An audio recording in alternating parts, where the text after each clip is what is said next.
June 22, 1941. Soviet border, 3:15 a.m. The ground trembles. Through the pre-dawn darkness of the Bialystok salient, German Panzer commander Hauptmann Klaus Weber stands in the cupola of his Panzer III Osv J, watching the eastern horizon ignite with artillery fire. Operation Barbarossa has begun. 3 million men, 3,000 tanks, the largest invasion force ever assembled. Weber lights a cigarette, the flame briefly illuminating his confident smile. Russland, he mutters to his crew below, will collapse in 8 weeks. Behind him, stretched across 200 miles of frontier, the mechanical tide of the Third Reich rolls forward. Panzer IVs, Tiger tanks, Ferdinand tank destroyers, the most sophisticated armored vehicles ever engineered, crewed by veterans who had crushed Poland in 27 days and France in 6 weeks. The Wehrmacht had calculated everything: logistics, supply lines, enemy fortifications. Stalin's purges had decapitated Soviet military leadership. Intelligence reports confirmed the Red Army was disorganized, poorly equipped with obsolete equipment from the previous war. What the Germans hadn't calculated was sitting in a factory basement in Moscow. What they couldn't predict was being assembled in underground workshops across the Soviet Union. What Klaus Weber would encounter 3 years later would rewrite every assumption about armored warfare. The tiny soldier that would stop the Panzers wasn't a man at all. It weighed 66 pounds, and it would kill more German tanks than any weapon system in military history. The disaster. December 1941, outside Moscow. Temperature, minus 40 degrees Fahrenheit. The German advance had stalled. Not from Soviet resistance, not from counterattacks. The Wehrmacht's blitzkrieg doctrine had shattered against something more fundamental than military strategy: winter. Panzer engines seized, hydraulic fluid froze solid, gun mechanisms jammed. Soldiers wrapped their feet in newspaper and straw, watching their frostbitten toes turn black. But the cold revealed something more terrifying. Soviet T-34 medium tanks appeared through the snowstorms like prehistoric monsters, their wide tracks churning through drifts that swallowed German armor. Their sloped armor deflected German 37mm and 50mm rounds. Their 76mm F-34 guns punched through Panzer III armor at ranges where German guns couldn't penetrate back. Oberst Heinrich Eberbach, commanding the 4th Panzer Regiment, filed a report that would circulate through Wehrmacht headquarters with the urgency of a plague warning. The T-34 is superior to any German tank currently in service. Our standard anti-tank weapons are ineffective. Morale among crews has collapsed.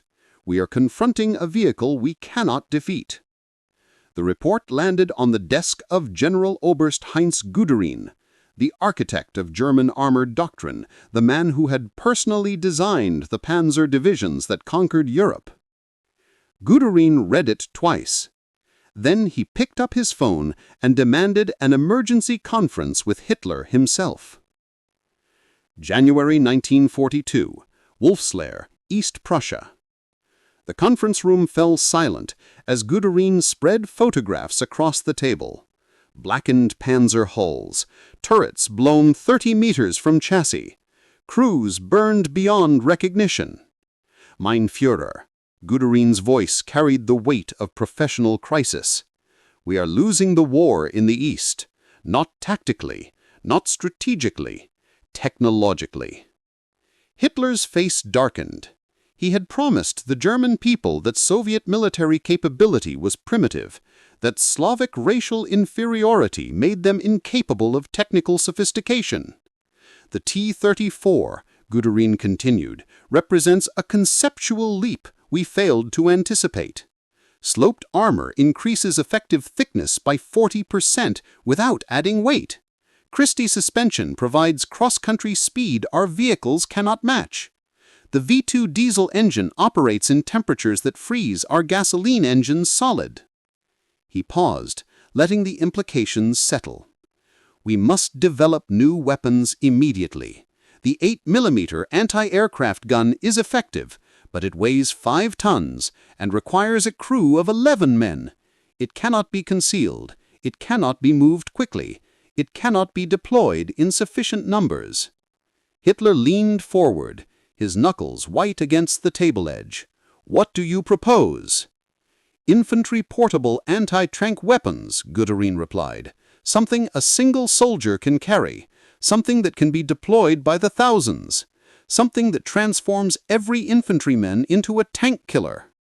The Führer's strategic instinct recognized the logic immediately. Germany's industrial capacity couldn't match Soviet tank production. Soviet factories beyond the Urals were churning out T-34s at rates that made German planners physically ill. The Tonkograd facility in Chelyabinsk alone produced more tanks monthly than all German factories combined. If Germany couldn't win through superior armor, they needed to make armor obsolete. Order it, Hitler ordered. Unlimited resources. Highest priority. I want prototypes within 60 days. The birth of the weapon. February 1942. Kummersdorf Weapons Testing Ground, Brandenburg. Dr. Heinrich Langweiler stood in the frozen testing range, watching another failure. The prototype anti-tank rifle had just shattered during test firing, sending shrapnel through the dummy positioned behind the weapon. The third catastrophic failure in 2 days. Langweiler was a physicist, not a weapons designer. Before the war, he had researched shaped charge principles at the Technical University of Berlin. Theoretical work on how explosive energy could be focused.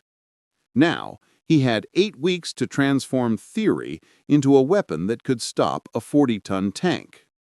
The problem was fundamental. A bullet, no matter how large, couldn't penetrate modern tank armor through kinetic energy alone. The armor was too thick. The metallurgy was too advanced. But explosives worked differently. Langweiler had been studying captured British anti-tank mines. They used something called the Monroe effect, discovered in 1888 by American scientist Charles Monroe. When an explosive charge contained a cone-shaped cavity, the detonation focused energy into a superheated jet of metal particles traveling at hypersonic velocity, up to 8 kilometers per second. The jet didn't punch through armor by force. It melted through it. The armor literally flowed out of the way like liquid. In laboratory conditions, a shaped charge weighing 2 pounds could penetrate armor 6 inches thick. But laboratory conditions weren't combat conditions. The jet worked only if the explosive detonated at a precise standoff distance from the target. Too close, and the jet hadn't formed properly. Too far, and it dispersed. Wind, movement, angle of impact, even humidity affected performance. And delivering a shaped charge meant getting close to a tank, which meant dying. Langweiler needed a delivery system, something soldiers could actually use, something that didn't require them to run at a tank and place the explosive by hand. The solution came from an unexpected source. March 1942. Leipzig Ordnance Factory. Production supervisor Otto Skorzeny had spent 30 years manufacturing fireworks, Roman candles, bottle rockets, celebration displays that painted German skies with color during peacetime festivals. When the war started, the factory converted to munitions production. But Skorzeny understood something about rockets that military engineers didn't. They didn't need to be complicated. A firework was just a shaped charge with a propellant. Light the fuse, the propellant ignites, thrust pushes the charge forward. Simple, reliable, cheap. Military rockets used sophisticated guidance systems, multi-stage propulsion, gyroscopic stabilization. Expensive, complex, prone to failure. What if you stripped all that away? What if you built a rocket so simple that it couldn't fail? Skorzeny sketched his concept on factory floor paper. A steel tube, a simple trigger mechanism, a rocket motor that burned for 0.2 seconds, a shaped charge warhead that detonated on impact. No guidance system, no electronics, no moving parts beyond the trigger. Point it at a tank, pull the trigger, fire. He called it the Panzer Schreck concept, borrowing the name from American comic book terror tales the German soldiers read in captured magazines, Tank Terror. But the military establishment laughed. General der Panzertruppen Walter Nering reviewed the prototype and dismissed it as a glorified firework unsuitable for modern warfare. The accuracy is abysmal, his evaluation report stated. Effective range is under 100 meters. The backblast reveals the operator's position. The concept violates every principle of professional military engineering. The report recommended cancellation. But Langweiler saw something Nering didn't. April 1942. First combat test. The testing ground near Kummersdorf had been converted into a mock battlefield. Captured Soviet T-34s positioned at varying ranges. Infantry soldiers recruited from training battalions, nervous young men who had never faced armor. Langweiler himself would conduct the demonstration. He lifted the prototype weapon, officially designated Panzer Book 54, later simplified to RPZB-54. 8 pounds, 4 feet long, a steel tube with simple iron sights. The general stood behind protective barriers, skeptical expressions barely concealed. Langweiler aimed at a T-34 positioned 80 meters downrange. He squeezed the trigger. The rocket motor ignited with a crack like thunder. Flame erupted backwards, scorching the ground. The rocket wobbled through the air, trailing smoke. It struck the T-34's turret at a shallow angle. The shaped charge detonated. For one heartbeat, nothing seemed to happen. Then the turret began to glow cherry red. Metal ran like water. The penetration jet had burned completely through the armor, melting a hole the diameter of a fist, spraying the interior with superheated fragments and molten steel. If anyone had been inside, they would have been incinerated instantly. The general stared in silence. Guderian himself stepped forward, touching the still-hot penetration. His fingers came away blackened. "How many can you produce?" he asked quietly. "With existing factory capacity," Langweiler calculated quickly, 10,000 units monthly. Each unit requires only 16 man-hours to manufacture. The components are so simple that we can train any factory worker to assemble them within a week. Guderian turned to face the assembled military leadership. "Gentlemen," his voice carried the weight of revelation, "we are witnessing the democratization of anti-armor warfare. Every infantry squad can now engage targets that previously required dedicated anti-tank guns or air support. We have just made the tank killable." Orders went out that night. Maximum priority production. Every available factory. Immediate deployment to the Eastern Front.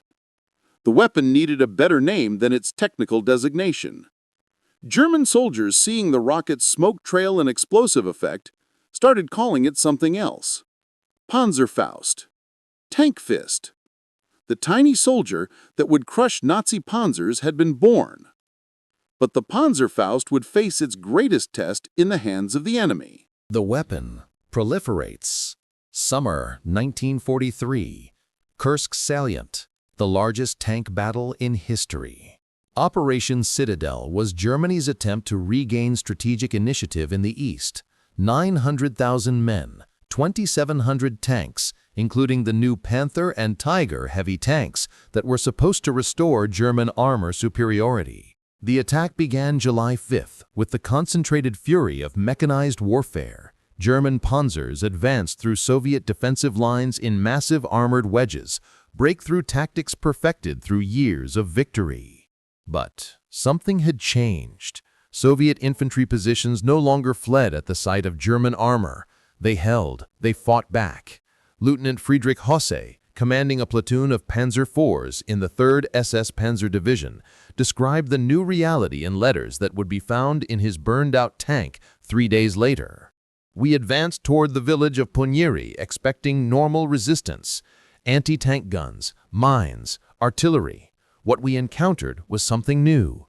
Every building held Soviet infantry equipped with Panzerfausts, captured German weapons now turned against us. The first rocket struck Schmidt's tank at 40 meters, penetrating the side armor and igniting ammunition. The explosion was so violent that the turret landed in a drainage ditch 30 meters away. We attempted to suppress the infantry positions with machine gun fire, but the Panzerfausts didn't require the operators to expose themselves. They fired from windows, from basements, from behind rubble. By the time we identified the shooter, another rocket was already in flight. Within 10 minutes, our platoon lost 4 tanks. The survivors retreated in disorder. We are no longer hunting Soviet armor. We are being hunted by their infantry. The pattern repeated across the entire Kursk salient.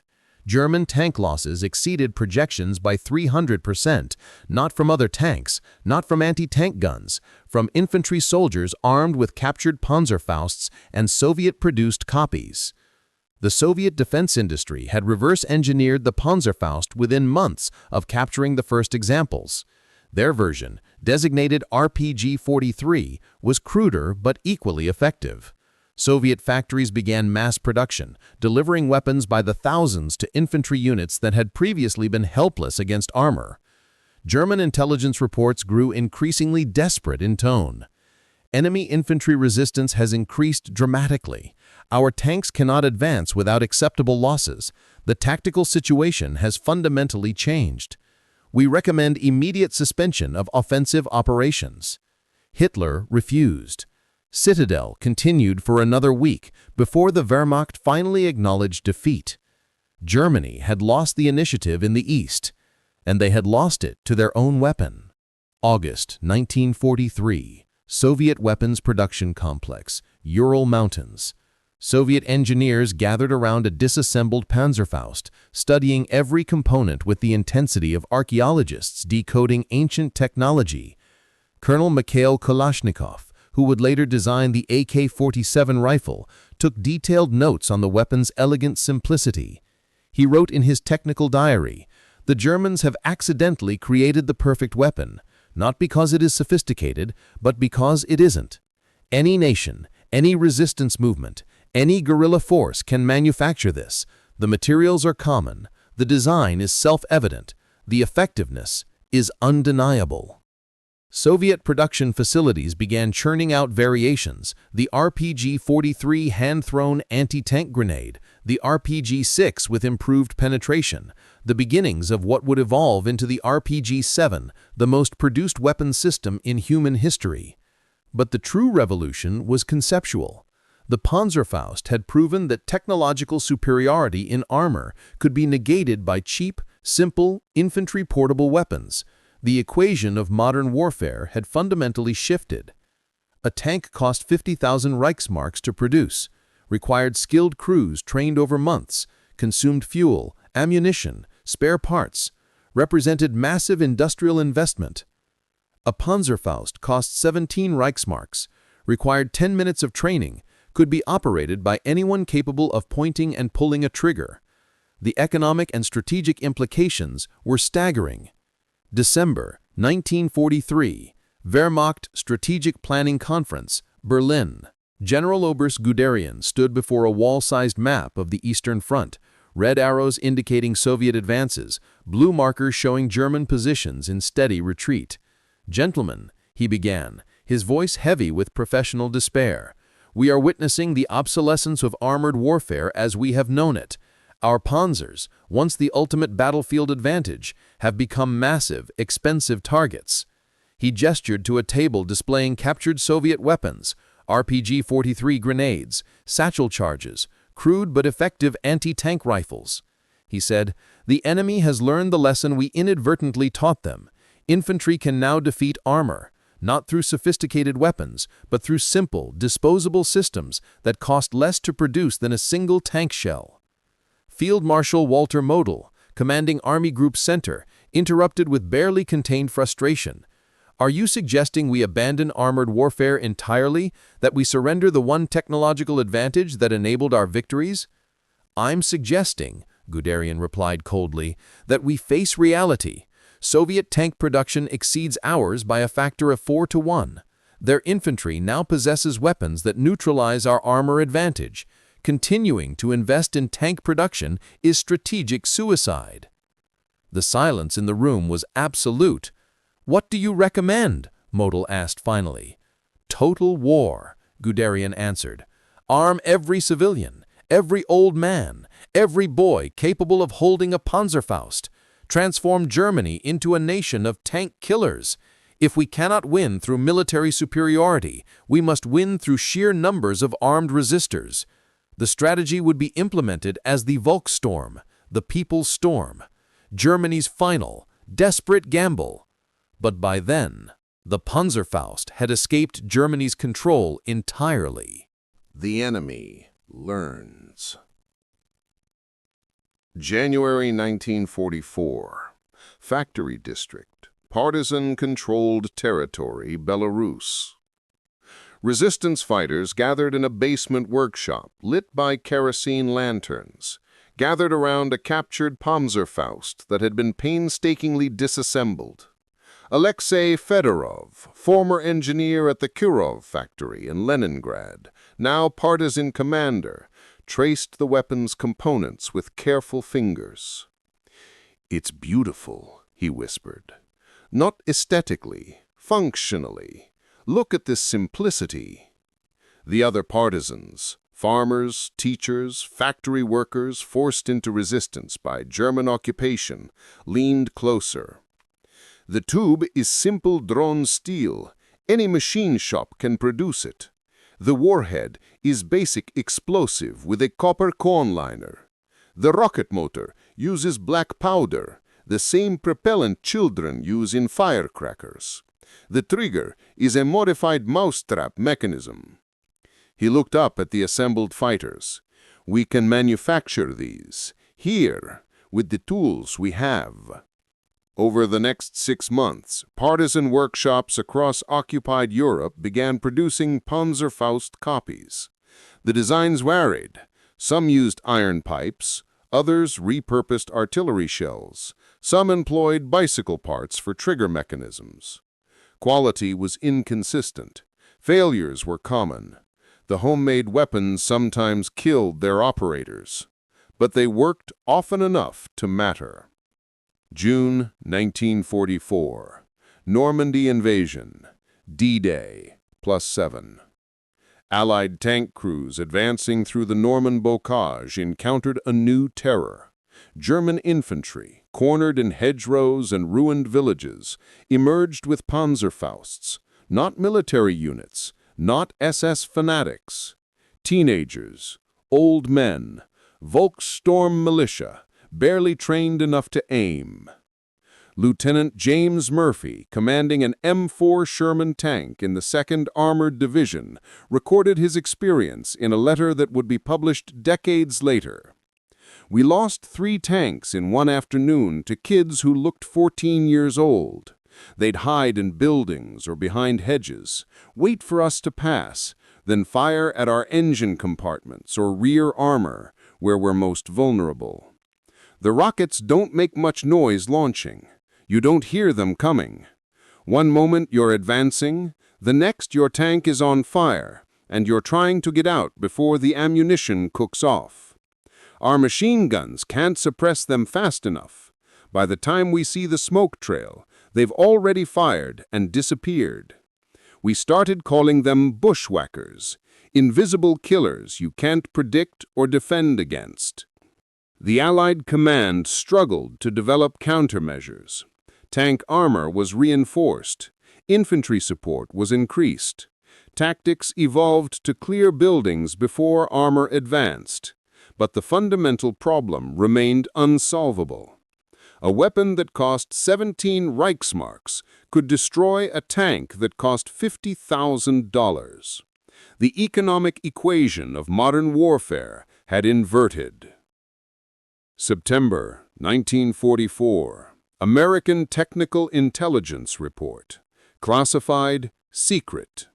The U.S. Army's Ordnance Department submitted analysis that would shape American military thinking for the next 80 years. The German Panzerfaust represents a paradigm shift in infantry anti-armor capability. Key observations. 1. Production simplicity.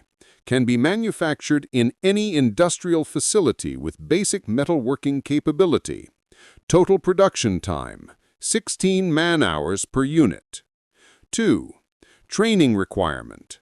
Soldiers can achieve combat proficiency within 4 hours. No specialized skills required. 3. Tactical effectiveness. Penetration of 200 mm armor at 30 meters. Success rate against M4 Sherman, 73%. Against M26 Pershing, 58%. 4. Psychological impact. Tank crews report severe stress when operating in urban or close terrain. Casualty rates have tripled in environments where Panzerfaust deployment is suspected. 5. Proliferation risk. Captured examples are being reverse-engineered by Soviet, British, and French technical services. The design is too simple to effectively classify or restrict. Recommendation: immediate development of American counterpart. Tactical doctrine must assume widespread global distribution of similar weapons within 5 years. The recommendation proved conservative. Within 3 years, 14 nations were producing Panzerfaust derivatives. Within 10 years, 47 nations. Within 20 years, the concept had proliferated to virtually every military force and insurgent group globally. The tiny soldier had escaped entirely. The terrible irony. April 1945. Battle of Berlin. The final days. The Third Reich was collapsing. Soviet tanks surrounded Berlin, their engines idling in streets they had fought for years to reach. Victory was hours away. But the city wouldn't die quietly. Every building held defenders, not Wehrmacht regulars. Those had been ground to dust in the retreat across Poland. The remaining defenders were children, old men, women volunteers, the Volkssturm militia armed with whatever remained in arsenals that had once supplied continental conquest, and Panzerfausts. Thousands of them, stockpiled in basements, hidden in rubble, distributed to anyone willing to hold one. Hauptmann Klaus Baber, the same officer who had stood in his Panzer cupola in June 1941, confident that Russia would fall in 8 weeks, now crouched in a destroyed apartment building, his hands wrapped around a Panzerfaust 60. He was 47 years old.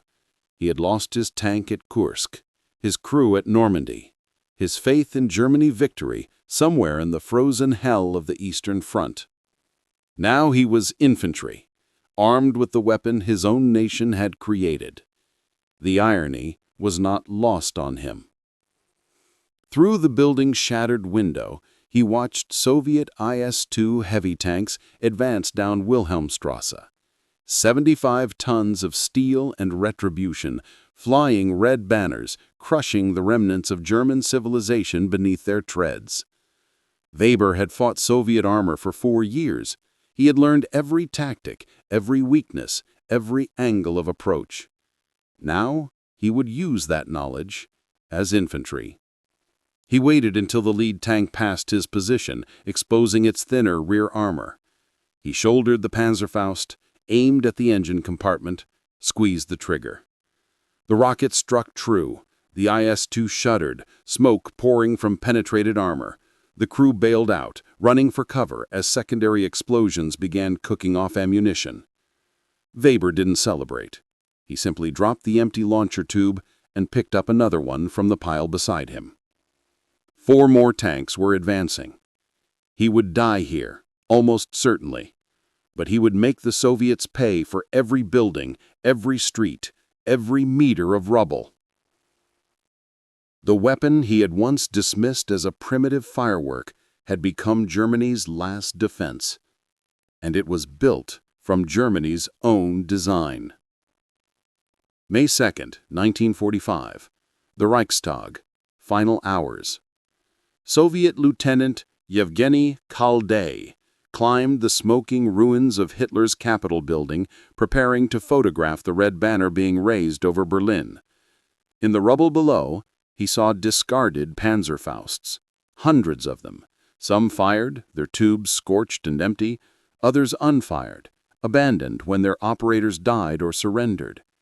Khalday picked one up, studying its simple construction. He had fought from Stalingrad to Berlin, had seen every weapon Germany could deploy. This simple tube had killed more Soviet tanks than anything else the Wehrmacht possessed. "We will take these home," he said to his sergeant. "We will study them, we will improve them, and we will never forget the lesson they taught." The lesson was clear. Modern warfare had fundamentally changed. The age of invulnerable armor had ended.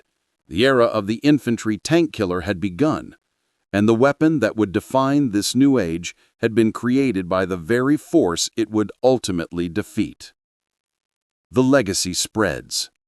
1946, Soviet Design Bureau, Moscow, Department of Rocket Weapons.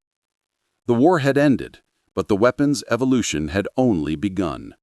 Soviet engineers spread captured Panzerfausts across laboratory tables, measuring every dimension, analyzing every material, testing every principle. Mikhail Kalashnikov, now assigned to small arms development, worked alongside rocket specialists to refine the concept. The goal was simple: create a weapon that combined the Panzerfaust's simplicity with Soviet manufacturing capability and tactical doctrine.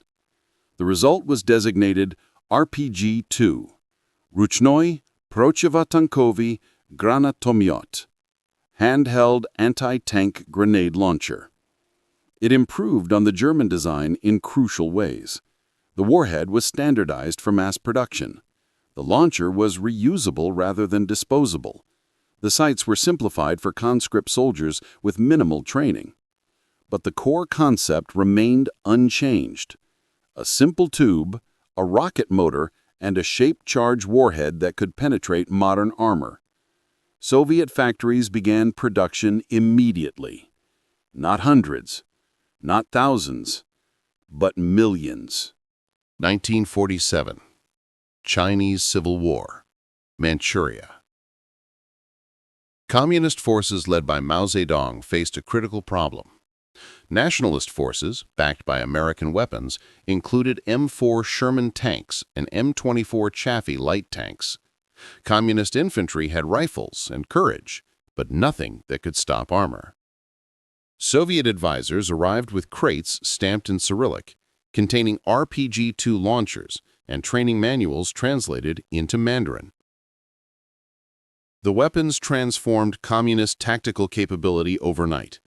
Nationalist tank units that had previously rolled through communist positions with impunity now found themselves hunted by infantry they couldn't see until too late.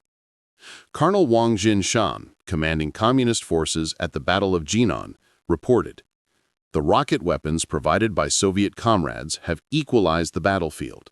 American tanks no longer dominate terrain. Our soldiers have learned that courage combined with proper weapons can overcome technological disadvantage. We are winning." The pattern would repeat worldwide. 1950s. Global proliferation. The Panzerfaust principle spread like viral infection through global military arsenals. American forces developed the M20 Super Bazooka, improving on earlier bazooka designs by incorporating German-shaped charge technology. British forces created the PIAT, then the more sophisticated 3.5-inch rocket launcher.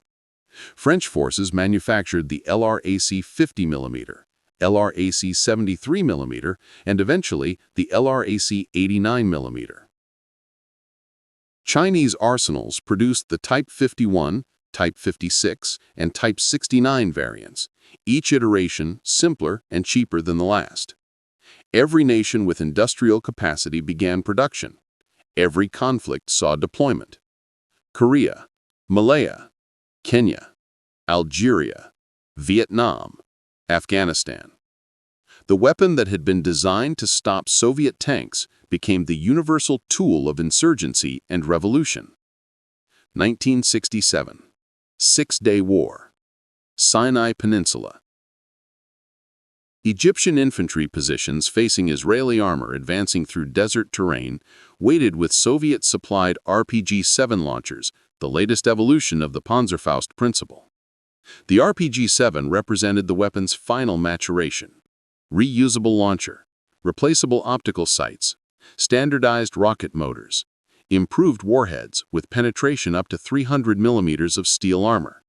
But the fundamental design remained: tube, rocket, shaped charge. Israeli tank commanders discovered what German Panzer officers had learned 2 decades earlier. Armor provided protection against conventional weapons, but not against shaped charge rockets fired from hidden positions. Lieutenant Colonel Avigdor Kahalani, commanding a tank battalion, reported losses that shocked Israeli military leadership. "We lost 37 tanks in the first day. Not to other tanks, not to artillery, to infantry soldiers hiding in trenches and buildings armed with RPG-7s. Our Centurion tanks, which had seemed invincible against Egyptian armor, were vulnerable to weapons that cost less than our ammunition load." The modern battlefield. 1979, Afghanistan. Soviet invasion. Red Army tank columns rolled across the Afghan border with confidence born of overwhelming superiority. Soviet armor had crushed resistance in Hungary, Czechoslovakia, East Germany. Afghan mujahideen, armed with rifles and religious fervor, seemed incapable of meaningful resistance. The assessment was wrong. Within months, CIA operatives began smuggling weapons through Pakistan. Not sophisticated systems, not high-technology marvels. RPG-7 launchers, thousands of them, manufactured in Egypt, China, Pakistan. Simple, reliable, identical in principle to the Panzerfaust that German engineers had designed 40 years earlier. Afghan fighters learned quickly. Soviet tanks and armored personnel carriers confined to roads through mountain passes became predictable targets. Mujahideen would position themselves on high ground, wait for the convoy to enter the kill zone, then fire from positions the armor couldn't elevate to engage. Soviet Colonel Anatoly Gribkov, commanding Motor Rifle Regiment, described the nightmare in classified reports that would be leaked decades later. "We are losing vehicles faster than replacement rate. The Mujahideen have learned to target fuel tanks and ammunition storage, maximizing secondary explosions.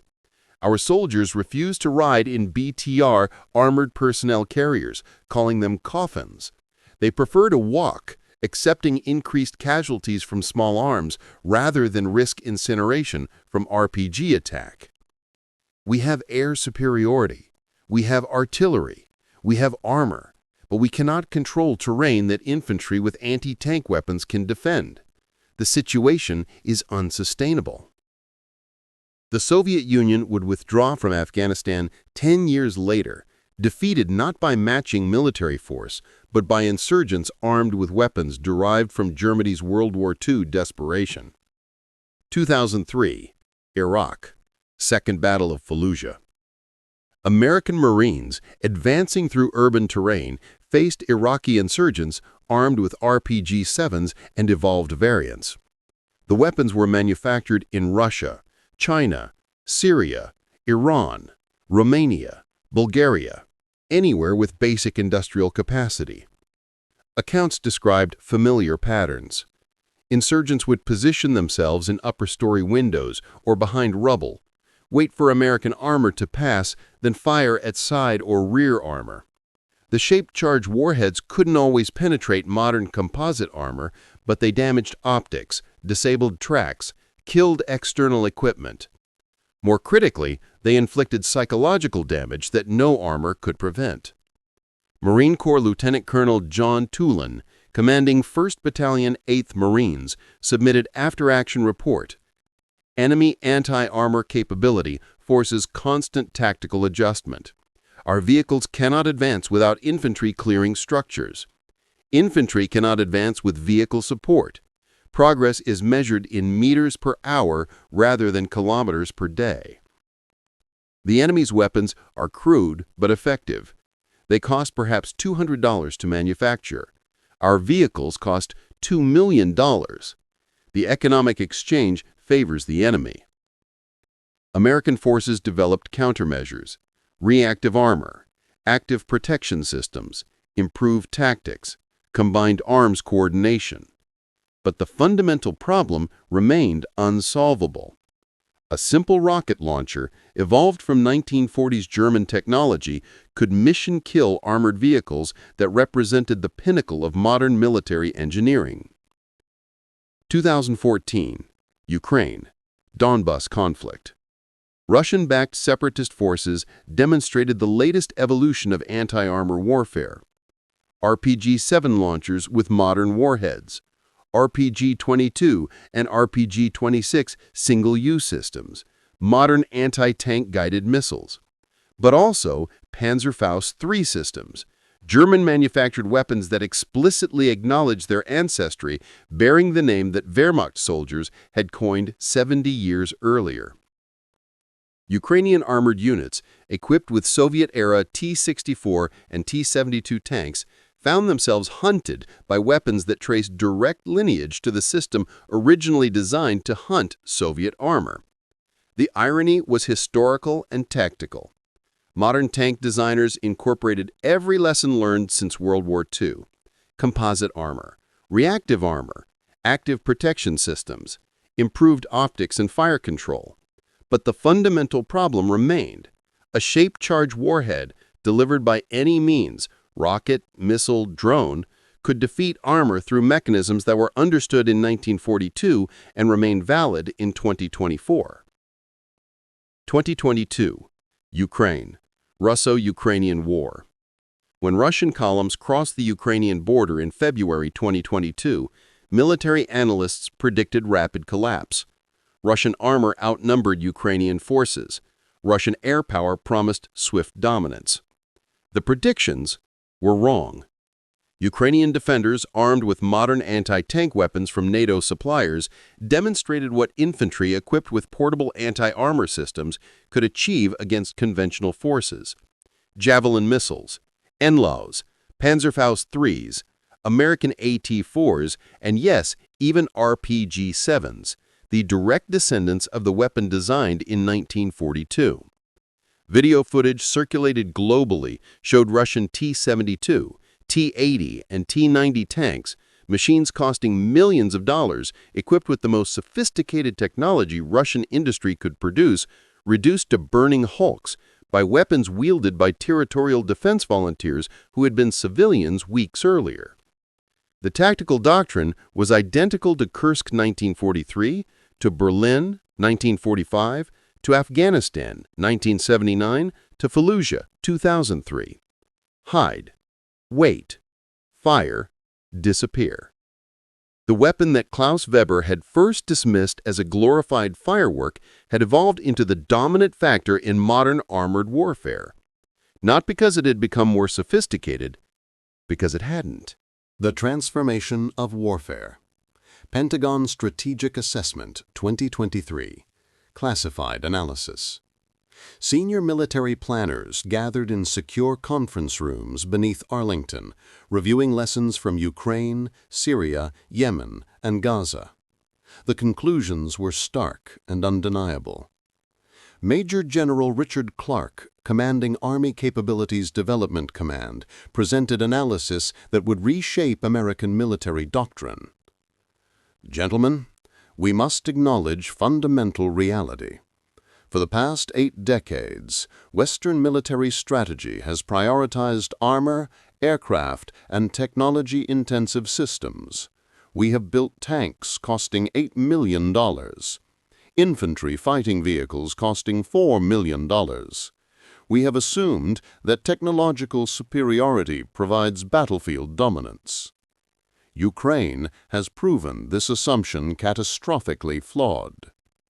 He displayed footage of destroyed Russian armor, hundreds of vehicles, each representing massive industrial investment reduced to scrap metal by weapons costing a fraction of their value.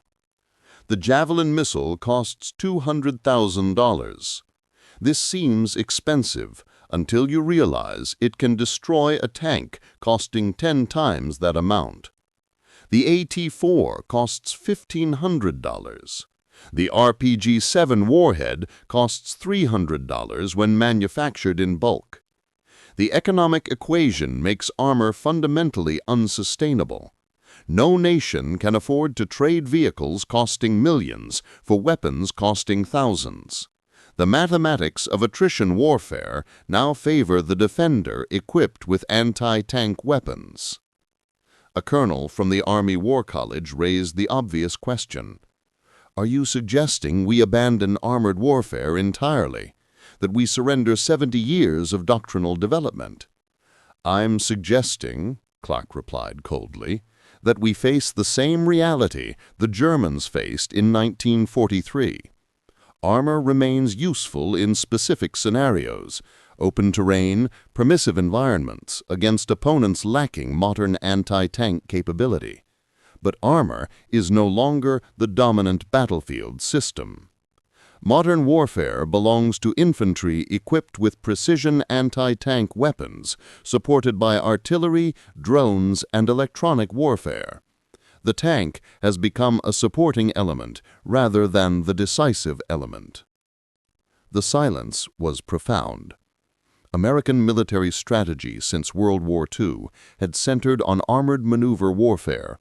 Thousands of tanks, trillions of dollars invested, entire career paths built around armor operations, and a weapon derived from 1942 German design had made it obsolete. 2024, Global Arms Market Analysis. The proliferation had become total and irreversible. Manufacturing locations for RPG-7 and derivative systems: Russia, China, Ukraine, Bulgaria, Romania, Poland, North Korea, Iran, Iraq, Egypt, Pakistan, Vietnam, Sudan, and Zimbabwe, and dozens of other nations with basic industrial capacity. Total global inventory, estimated between 9 and 12 million launchers. Total warhead production, approximately 200 million rounds manufactured since 1961. Cost per system, as low as $50 for basic launchers produced in unregulated facilities. Training requirement, 4 to 6 hours for basic proficiency. Availability, virtually any conflict zone, insurgent group, or military force globally. The weapon that had been designed to stop Soviet tanks in 1942 had become the most ubiquitous military system in human history. More widely distributed than any rifle, more commonly employed than any artillery system, more influential than any technology except perhaps the atomic bomb. And unlike nuclear weapons, it couldn't be controlled. Institute for Strategic Studies, London. Research Report, 2024. Dr. Margaret Whitmore, Senior Fellow specializing in asymmetric warfare, published analysis that crystallized emerging consensus. The shaped charge anti-tank weapon represents the most significant shift in military power distribution since the invention of gunpowder. Prior to its development, armor provided protection that could only be defeated by other armored systems or massive artillery. Warfare favored wealthy nations that could afford technological superiority. The infantry anti-tank weapon inverted this equation. Suddenly, any force, regular military, insurgent group, or resistance movement, could defeat armor with weapons that cost negligible amounts and required minimal training. This democratization of anti-armor capability has fundamentally altered global power dynamics. Small nations can deter large neighbors. Insurgent groups can contest conventional military forces. Territorial defense becomes economically viable against invasion forces. The weapon's simplicity prevents technological countermeasures. Active protection systems can defeat some threats, but cannot defeat massed infantry armed with multiple launchers. Armor can be thickened, but weight penalties reduce mobility and deployability. There is no technical solution to the shaped charge threat. The physics are fundamental and immutable. A focused jet of superheated metal traveling at hypersonic velocity will penetrate armor. Period. This represents perhaps the only military technology where defenders possess permanent, insurmountable advantage over attackers. The implications extended beyond military strategy. The weapon that Germany had designed to regain battlefield superiority had instead ensured that no nation could achieve permanent military dominance through armored forces. The tiny soldier had made empire impractical. The circle closes. 2025. Bundeswehr Historical Institute, Berlin. Classified archive. A military historian discovered a document that had remained classified for 80 years, the original technical specification for the Raketen Panzerbuchse 54, written by Dr. Heinrich Langweiler in February 1942. The covering memo, addressed to General Oberst Guderian, contained a passage that made the historian pause. Herr General, I must express concern regarding the weapon system we are developing. While it will provide tactical advantage in the immediate term, the design is too simple to control. Any nation with basic industrial capacity can reproduce it. Any insurgent group can manufacture crude versions. We are creating a weapon that will eventually be used against us. The very simplicity that makes it effective makes it uncontrollable. I recommend we proceed, as the military necessity is undeniable. But I submit this concern for the historical record. We are democratizing anti-armor warfare in ways that may undermine conventional military advantage permanently. History may judge us not for creating an effective weapon, but for creating a weapon too effective to control. The historian sat back, the implications settling like physical weight. Langweiler had understood. In 1942, even as he developed the weapon that would help Germany resist Allied armor, he had predicted exactly how it would proliferate, exactly how it would transform warfare, exactly how it would escape control. And he was powerless to stop it. The military necessity was too immediate. The tactical advantage was too valuable. The alternative was defeat.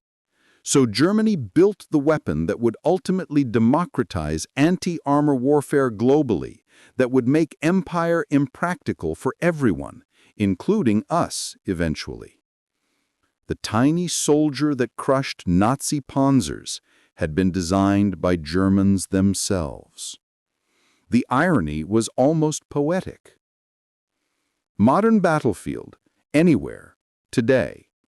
On battlefields from Ukraine to Syria, from Yemen to Gaza, from Mali to Myanmar, the same scene repeats endlessly. An armored vehicle, tank, infantry fighting vehicle, armored personnel carrier, advances through hostile terrain. Inside, soldiers wearing modern body armor, equipped with advanced weapons, backed by artillery and air support. Hiding in a building, behind rubble, in a trench, a soldier waits. Maybe a professional, maybe a conscript, maybe a civilian who learned to fight last week.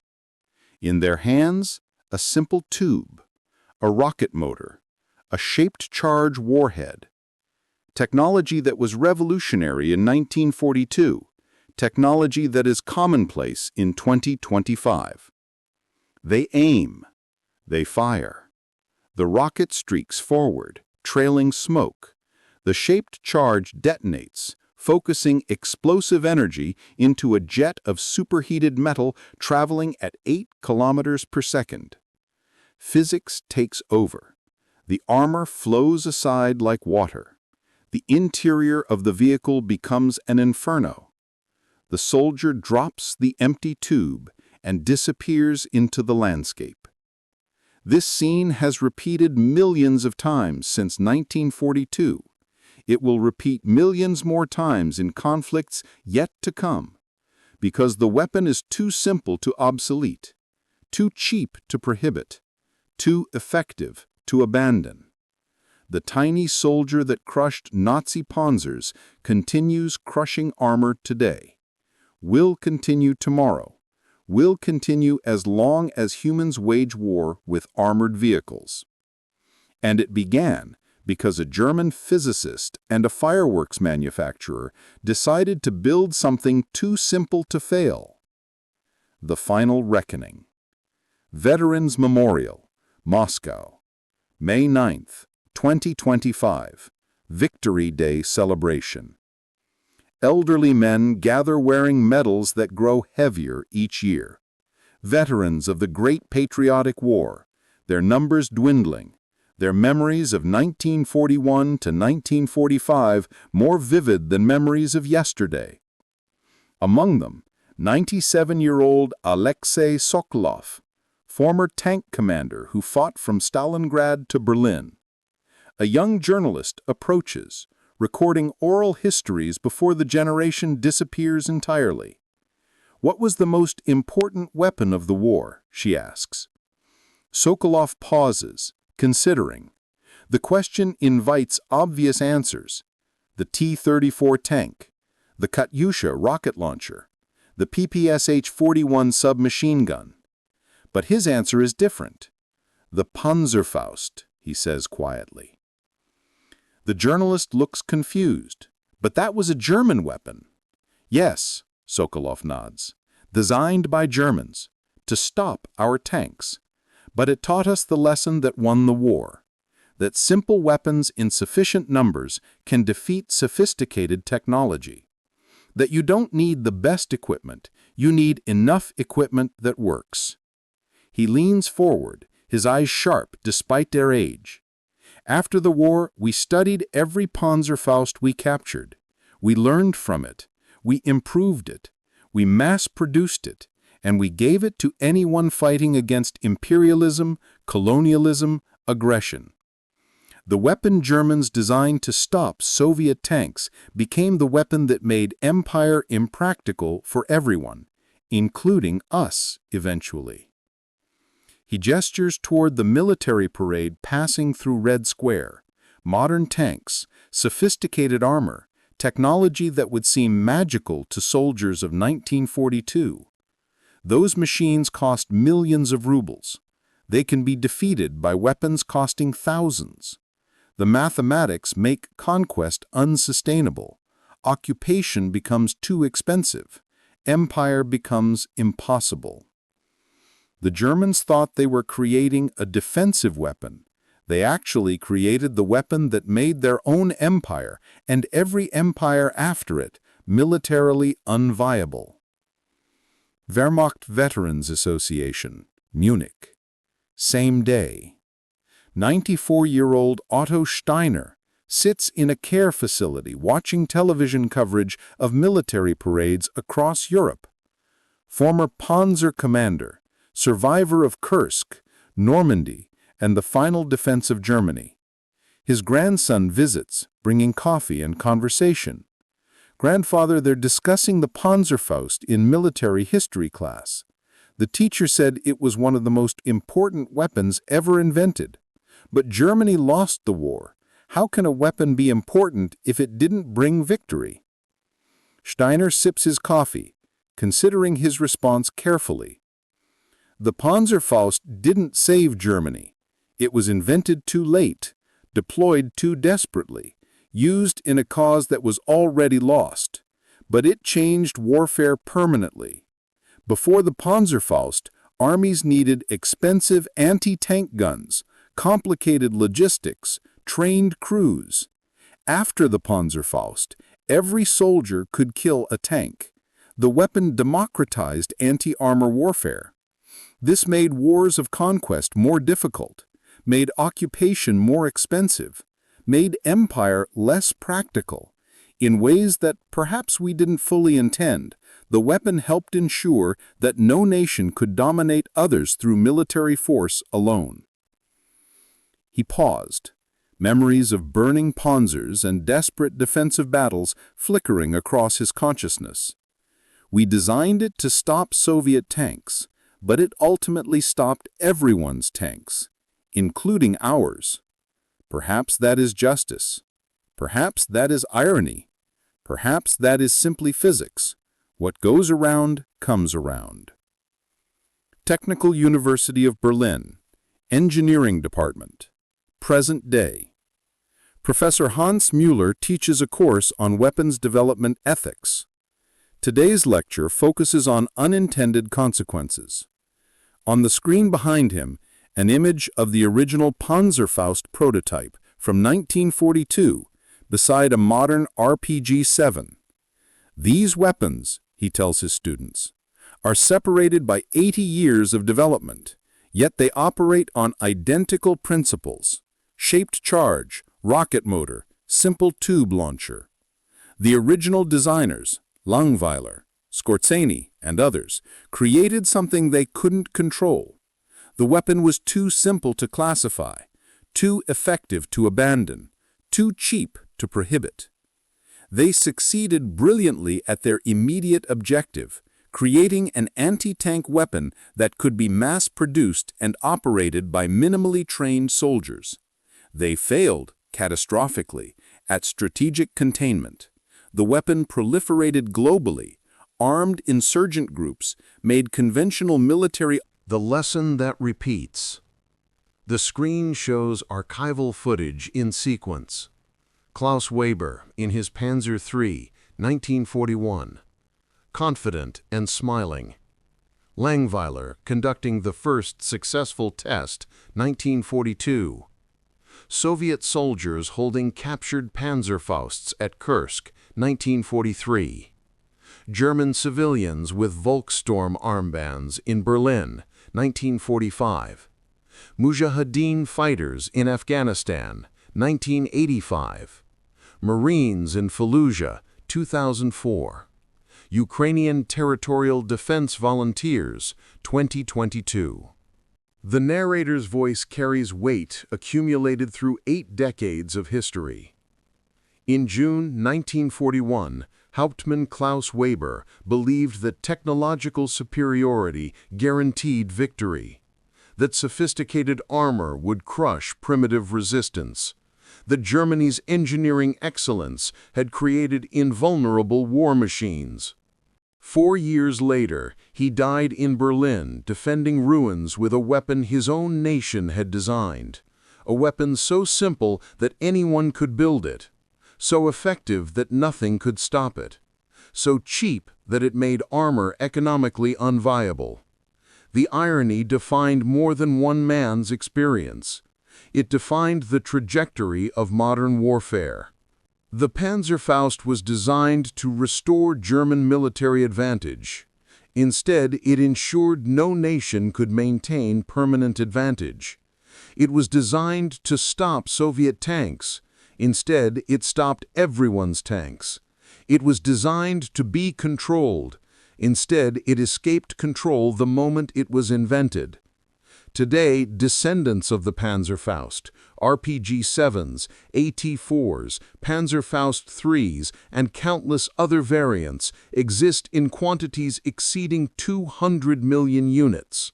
They are manufactured in over 40 nations. They have been used in every major conflict since 1943. They have destroyed more armored vehicles than any other weapon system in military history.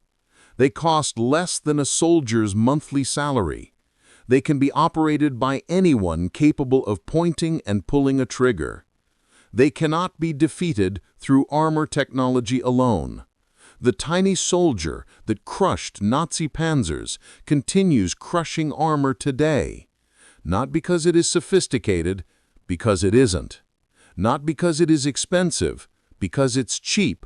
Not because it is controllable, because it escaped control the moment it was invented. In 1942, Dr. Heinrich Langweiler wrote a memo warning that the weapon they were creating would proliferate beyond control, that its simplicity would make containment impossible, that they were democratizing anti-armor warfare in ways that would permanently alter military power distribution. He was ignored because the tactical need was too immediate. He was proven correct because physics doesn't care about intentions. The shaped charge jet traveling at 8 kilometers per second does not distinguish between German armor and Soviet armor, between American armor and Chinese armor, between the empire that created the weapon and the empire that was created after it. It simply penetrates, melts, destroys. This is the legacy of the tiny soldier. Not victory, not defeat, transformation. Modern military strategists still struggle with the implications. How do you maintain armored forces when infantry weapons can destroy them? How do you justify spending millions on vehicles that can be defeated by weapons costing hundreds? How do you project power when occupation becomes economically impossible? These are questions the Wehrmacht grappled with in 1943. Questions the Soviet Union confronted in Afghanistan, questions America faced in Iraq, questions Russia discovered in Ukraine. The answers remain elusive because the problem is fundamental. You cannot uninvent simple technology. You cannot contain knowledge that anyone with basic engineering understanding can replicate. You cannot restore the primacy of armor when physics has made armor vulnerable.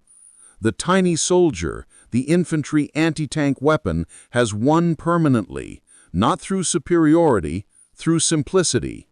And it began because a German physicist and a fireworks manufacturer decided to build something so simple it couldn't fail. Something that would change warfare forever. Something that would outlive the Reich it was designed to save. Something that would ensure no Reich, no empire, no military power could ever dominate permanently through armored force alone.